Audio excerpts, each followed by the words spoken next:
Hi, I'm Martha Beck, and I've been talking about my new book, The Way of Integrity, and how I use Dante's Divine Comedy as a metaphor for the way we get broken and fragmented by the world, and how we can become repaired and come back into our own wholeness, our own integrity.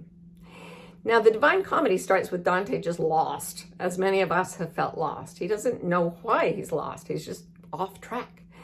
And the only way out of this lost place is through the famous Inferno. Dante has to go downward and inward to the part of himself that is suffering.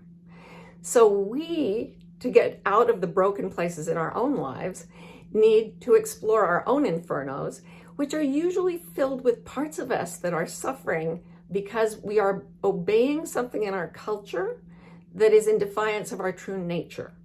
So your family thinks you have to be a doctor, that's your family culture, but you want to be an artist, that's your true nature. If you go off to be a doctor and you leave your artist nature, that splits you and you're not in integrity, you're in duplicity, two parts, not one part. So as he goes through the Inferno, Dante releases level after level of false beliefs till he comes to his own truth. And then by going in the same direction, he's now going up. He has to climb a mountain called purgatory. And in my book, I say this is a metaphor for learning what's true for us and then acting and speaking what is true in every part of our lives.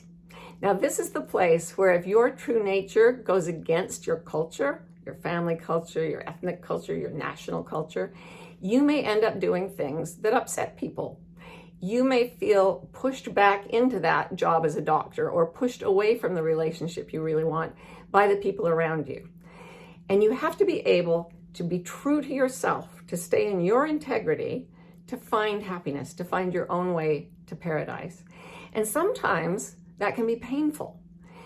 But because you're in your truth, it's not the pain of being stabbed. It's the pain of a surgeon operating on you to heal you. And it gets easier and easier as you go up and get closer and closer to acting wholly on your own truth. And when you've adjusted all your behaviors and your activities and the things you say to what nourishes you, your life gets very simple, very beautiful, and very true. And that's when the really fun part starts.